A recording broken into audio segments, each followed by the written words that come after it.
নমস্কার বন্ধুরা, শীত যেতে না যেতেই পড়ে গেছে দারুণ গরম। আর এই গরমে আমাদের সকলেরই পছন্দের ডাল হলো টকের ডাল। টকের ডাল আমরা নানাভাবে করে থাকি।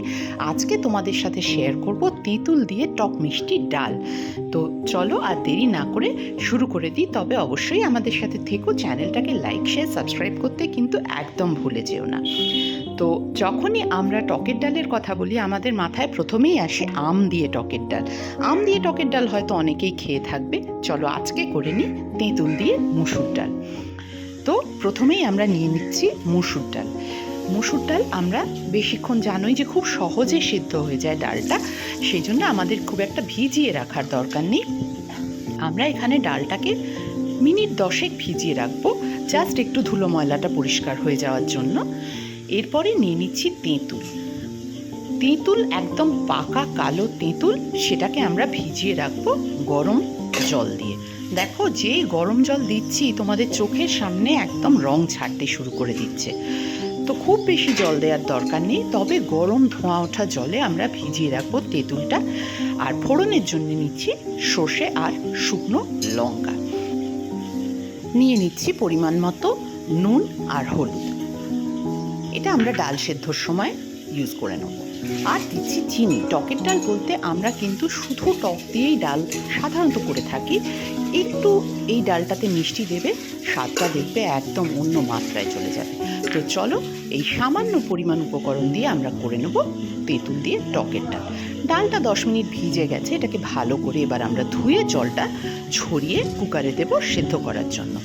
যখন আমরা কুকারে সেদ্ধ করতে দেব তখন খুব বেশি কিন্তু জল দেবে না, জলটা আমরা পরে অ্যাড করব। খুব বেশি জল দিলে কি হয়, সেদ্ধ হতে সময়টা বেশি লাগে, সেদ্ধটাও ভালো করে হয় না। দেখো আমরা মাথার উপর জাস্ট মাপ মতো একটুখানি জল দিয়েছি। এরপর দিয়ে দিচ্ছি যে নুন আর হলুদটা নিয়েছিলাম, সেটা ওর মধ্যেই সেদ্ধ করার সময় দিয়ে দিচ্ছি, তাতে আর হলুদের গন্ধটা থাকবে না। নুনটাও আমরা এই সময় দিয়ে দিতে পারি, তবে ভুলেও যেন লঙ্কা দিও না টকের ডালে। আচ্ছা, মিশিয়ে দিলাম ভালো করে। এরপর জাস্ট একটা ফুল গ্যাসের সিটি, একটা সিটি যেই পড়বে একদম সাথে সাথে কুকার বন্ধ করে গ্যাস থেকে নামিয়ে দেবো। খোলার পর দেখো ডাল একদম সুন্দর সেদ্ধ হয়ে গেছে। মুসুর ডাল খুব অল্পেই সেদ্ধ হয়ে যায়। একটুখানি কাঁটা দিয়ে নিচ্ছি, যদি দেখো প্রয়োজন নেই না দিলেও চলবে। আমরা ভালো করে যাতে মিশে যায় তাই জন্য একটুখানি হুইস্ক দিয়ে নেড়ে নিলাম। এরপর নিয়ে নিচ্ছি একটা কড়া, তাতে দিয়ে দেবো সর্ষের তেল। রান্না আমাদের হবে সর্ষের তেলে। এটা যেহেতু ননস্টিক প্যান, সেই জন্য আমাদের তেলটা খুবই সামান্য লাগবে, শুধুমাত্র ডালে ফোড়ন দেওয়ার জন্য।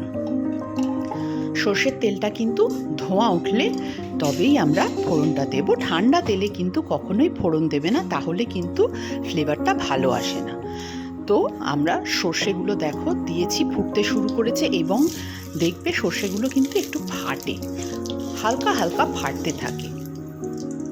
তো যেই সর্ষেগুলো, এই দেখো দেখাতে পারছি আশা করি তোমাদের, ছোট ছোট সর্ষের দানাগুলো ফাটছে, যেই ফাটতে শুরু করবে তাতে আমরা দিয়ে দেবো আমাদের সিদ্ধ করে রাখা ডালটা। দিয়ে দিলাম ডালটা। দেখো ডালে জল কিন্তু খুবই অল্প আমরা দিয়েছিলাম, সেই জন্য আমরা যেরকম পরিমাণ জল চাইবো, ঘনত্ব ডালের যেরকম আমরা পছন্দ করি সেই মতো ডালটা এই স্টেজে অ্যাড করব। এরপর আমরা দিয়ে দেবো আমাদের তেঁতুল ভিজিয়ে রাখা জলটা। সেটা দেখো সুন্দর ভিজে গেছে, এবং যদি কোনো বীজ থাকে বার করে ফেলে দেবো। ভালো করে এই জলটা মিশিয়ে নিলাম। এবার পুরো জলটা আমরা দিয়ে দিলাম এই ডালে। তেঁতুলের টক ভাবটা কিন্তু বেশ বেশি হয়। তো তোমরা দেখে নিতে পারো এই মুহূর্তে যে তোমাদের টক নুন ইত্যাদি ঠিক আছে কিনা। যদি কোনোটা কম বেশি থাকে এই সময় অ্যাডজাস্ট করে নাও। এরপর দিলাম 1 চামচ পরিমাণ চিনি। চিনিটাও তোমাদের ইচ্ছে মতো। আমরা কিন্তু এখানে যেটা সবথেকে ভালো টেস্ট আমাদের মনে হয়েছে সেটা হচ্ছে নুন, চিনি এবং টকের ব্যালেন্সটা যেন সুন্দর আসে। চিনিটা খুব অল্প দিলেও ভালো হবে না, আবার খুব বেশি মিষ্টি করলেও ভালো হবে না। তো রেডি হয়ে গেল কয়েক মিনিটের মধ্যে সুস্বাদু গরমকালের জন্য আদর্শ তেঁতুল দিয়ে টকের ডাল। দেখতে ভুলো না, খুব শিগগির আবার নতুন রেসিপি নিয়ে হাজির হব।